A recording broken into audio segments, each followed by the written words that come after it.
মুখ্যমন্ত্রী তো বলছে যে দিল্লি গিয়ে আন্দোলন করুন, আপনার এখানে আন্দোলন করে কোনো লাভ নেই। উত্তর তো দেবে না। দিল্লিতে আন্দোলন তো বাঙালির সোনপুরে যারা আন্দোলন করলো ওরা সোনপুরটা দিল্লির মধ্যে না ওয়েস্ট বেঙ্গলের মধ্যে 20 তারিখ গত 20 তারিখে এই যে অবাঞ্ছিত কথাবার্তা ব্রিগেডে করতে পারি, সেই জন্য সকালে সব রকমভাবে আমরা চেষ্টা করবো আইনি যে সমস্ত ব্যাপার আছে এবং সর্বদিক থেকে আমরাও কামরুজ্জামান ভাইয়ের পাশে থাকবো। থেকে আমরা ব্রিগেড সভা আইনি জটিলতার কারণে স্থগিত হয়ে গেছে, তার মানে শেষ হয়ে যায়নি। বাংলার মানুষের এই ওয়াকফ আইনের যে কালাকানুনকে বাঁচানোর সাথে সাথে দেশকে বাঁচানোর, সংবিধানকে বাঁচানোর, গণতন্ত্রকে বাঁচানোর যে আন্দোলন, সে আন্দোলন কখনো থেমে যাবে না। তাই আপনারা যেভাবে আন্দোলন চালিয়ে যাচ্ছে শান্তির সাথে, শৃঙ্খলার সাথে, দেশের নিয়মকানুনকে মেনে, যে আলোচনা, সে আলোচনাতে যা যা সিদ্ধান্ত নেওয়া হয়েছে, যে যে আলোচনা হয়েছে সেগুলো আমার বড় ভাইজানেরা সবাই মিলে আলোচনা করেছেন। আর একটা পয়েন্ট বাকি আছে, সেটা একটু বলে দিই।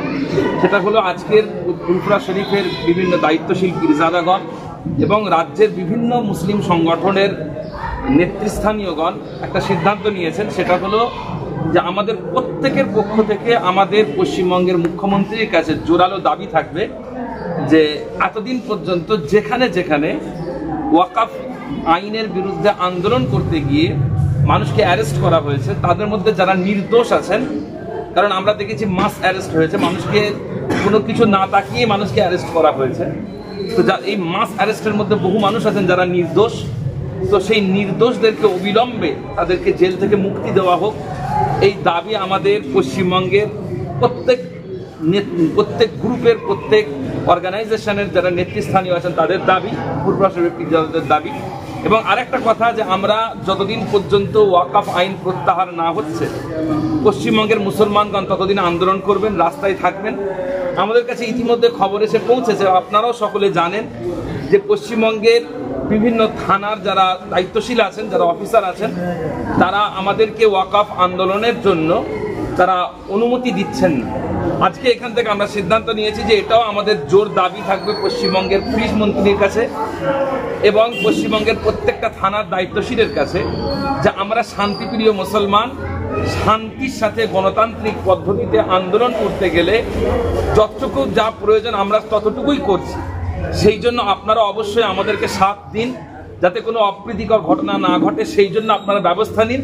এর সাথে সাথে আমাদেরকে এই আন্দোলন গণতান্ত্রিক পদ্ধতিতে আন্দোলন হবে, এর জন্য আপনারা অনুমতি দিন, সেই দাবিটাও আমাদের আজকে সকলের পক্ষ থেকে পশ্চিমবঙ্গের সমস্ত আধিকারিকদের কাছে থাকলো। মুখ্যমন্ত্রী তো বলছে যে দিল্লি গিয়ে আন্দোলন করুন, আপনার এখানে আন্দোলন করে কোনো লাভ নেই। উত্তর তো দেবে না। দিল্লিতে আন্দোলন তো বাঙালির সোনপুরে যারা আন্দোলন করলো ওরা সোনপুরটা দিল্লির মধ্যে না ওয়েস্ট বেঙ্গলের মধ্যে 20 তারিখ গত 20 তারিখে এই যে অবাঞ্ছিত কথাবার্তা মানে দিল্লিতেও হচ্ছে। কে বলেছে আন্দোলন? দিল্লিতেও আন্দোলন চলছে। করছে কারা? ওয়াকফ এবং যারা সংবিধান প্রিয় মানুষেরা কাশ্মীর থেকে কন্যাকুমারী তারা আন্দোলন করছে। সেখানে আমাকে যেই করতে হবে তার কি মানে? দিল্লিতে দিল্লির লোক, বোম্বের লোক, এই আন্দোলনটাই সব জায়গায় হচ্ছে। বাংলার মানুষ বাংলায় করছে। ঠিক আছে, ধন্যবাদ।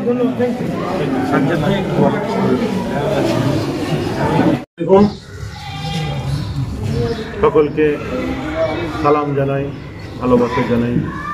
আজকে আপনারা সকলে জানেন ফুরফুরা দরবার শরীফে বিভিন্ন সংগঠনের প্রতিনিধিরা এসেছিলেন এবং কামরুজ্জামান ভাইয়ের উদ্যোগী আজকে আমাদের এখানে একটা মিটিং হয়েছে।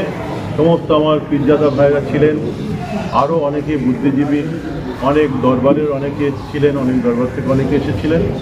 আজকে 3 ঘন্টা আমাদের যে আলোচনা হয়েছে, সেই আলোচনা আপনাদের সামনে আমাদের জনাব মৌলানা কামরুজ্জামান সাহেব তুলে ধরলেন। তা আমরা সেই দিকেই আমরা দৃষ্টি রেখেছি। আমরা সেই কর্মসূচির উপরই আমরা ইনশাল্লাহ এগোবো। আর আমরা যাতে ওই সভাটা আবার আমাদের ব্রিগেডে করতে পারি, সেই জন্য সকালে সব রকমভাবে আমরা চেষ্টা করব আইনি যে সমস্ত ব্যাপার আছে এবং সর্বদিক থেকে আমরাও কামরুজ্জামান ভাইয়ের পাশে থাকবো, থেকে আমরা চেষ্টা করব ইনশাল্লাহ। এবার বাকি আল্লাহর মর্জি মওলা আল্লাহ।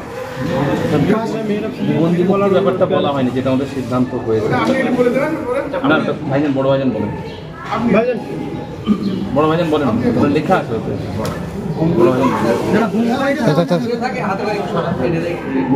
তলায় লেখা আছে বন্দীদের যে মুক্তি। যে পূর্ব ভারতের মানুষের কাছে আজও অত্যন্ত পবিত্র বিশ্বস্ত ভূমি ফুরফুরা শরীফ।